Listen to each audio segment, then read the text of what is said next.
This video is brought to you by 5paisa.com. Download the app now.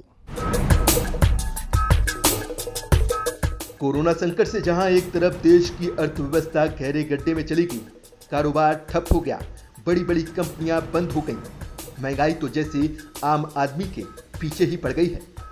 ऐसे समय में एक चौंकाने वाली खबर सामने आई है, जहां एक तरफ देश के बैंकों का एनपीए नए रिकॉर्ड बना रहा है, वहीं देश के अलग अलग बैंकों और बीमा कंपनियों के पास करीब 49,000 करोड़ रुपए लावारिस पड़े हुए हैं। इसका मतलब है कि इन रुपयों का कोई दावेदार नहीं है। ये बात वित्त राज्य मंत्री भागवत कराड ने राज्यसभा में एक लिखित जवाब में बताई। बैंकों में पड़े गैर दावे वाले अनक्लेम्ड डिपॉजिट का आंकड़ा हर साल लगातार बढ़ता ही जा रहा है। आरबीआई ने साल 2018 में सभी बैंकों को आदेश दिया था कि जिन खातों पर बीते 10 सालों से कोई दावेदार सामने नहीं आया है, उनकी लिस्ट तैयार करके सभी बैंक अपनी अपनी वेबसाइट पर अपलोड करें। अपलोड की गई जानकारी में अकाउंट होल्डर्स के नाम और एड्रेस शामिल होंगे। रिजर्व बैंक की तरफ से दी गई जानकारी के मुताबिक 31 दिसंबर 2020 तक अलग अलग बैंकों के 8 करोड़ 10 लाख खातों में 24,356 करोड़ रुपए लावारिस पड़े हैं। मतलब औसतन करीब हर खाते में 3,000 करोड़ रुपए लावारिस पड़े हैं, जिसका क्लेम नहीं किया गया है। सरकार ने बताया कि देश के नेशनलाइज्ड बैंकों के 5 करोड़ 50 लाख खातों में 16,597 करोड़ रुपए लावारिस पड़े हैं, जबकि प्राइवेट बैंकों के 90 लाख खातों में औसतन 3,340 करोड़ रुपए पड़े हैं। तो वहीं एडा के मुताबिक सरकारी और प्राइवेट बीमा कंपनियों के पास 24,586 करोड़ रुपए की अनक्लेम्ड रकम पड़ी हुई है। आपको बता दें कि कभी कभी ऐसा भी होता है कि लोग 2-4 प्रीमियम भरने के बाद अपनी पॉलिसी ऐसे ही छोड़ देते हैं।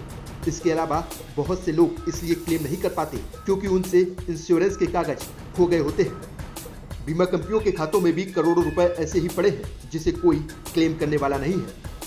आरबीआई की ओर से दी गई जानकारी के मुताबिक 31 दिसंबर 2020 तक देश के सबसे बड़े bank state bank of India के 1 करोड़ 30 लाख खातों में 3,578 करोड़ रुपए लावारिस पड़े हुए हैं।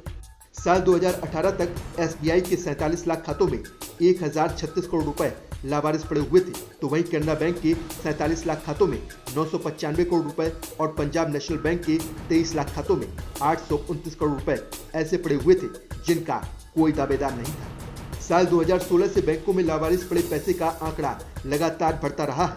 साल 2016 में अनक्लेम्ड डिपॉजिट का आंकड़ा 8,928 करोड़ रुपए था। साल 2017 में लावारिस पड़े पैसे का आंकड़ा बढ़कर 11,494 करोड़ रुपए हो गया। तो वहीं साल 2018 में यह आंकड़ा बढ़कर 14,578 करोड़ रुपए हो गया और साल 2019 और 20 में भी यह आंकड़ा लगातार बढ़ता ही गया। लेकिन इस लावारिस पड़े पैसे का बैंक क्या करती है, ये भी जान लीजिए। अगर बैंकों में पड़े अनक्लेम्ड डिपॉजिट की बात करें तो बैंकिंग रेगुलेशन एक्ट 1949 में हुए संशोधन के मुताबिक आरबीआई ने depositor education and awareness fund scheme 2014 को बनाया है। इस स्कीम के तहत बैंक 10 साल या उससे ज़्यादा समय से ऑपरेट नहीं किए गए सभी अकाउंट में मौजूद क्यूमुलेटिव बैलेंस को उसके ब्याज के साथ कैलकुलेट करते हैं और उस अमाउंट को डेफ में ट्रांसफर कर देते हैं।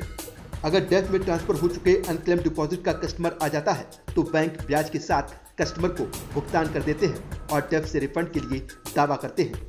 डेफ का इस्तेमाल डिपॉजिट के इंटरेस्ट के प्रमोशन और इससे जुड़ी दूसरी जरूरी सेवाओं के लिए होता है। तो वहीं इंश्योरेंस कंपनियों में पड़े अनक्लेम्ड अमाउंट की बात करें तो इन कंपनियों को 10 साल से ज़्यादा समय से पड़े अनक्लेम्ड अमाउंट को सीनियर सिटीजन वेलफेयर फंड में हर साल 1 मार्च या उससे पहले ट्रांसफर करना होता है। इस फंड का इस्तेमाल सीनियर सिटीजन के कल्याण को प्रमोट करने वाली स्कीम्स में किया जाता है।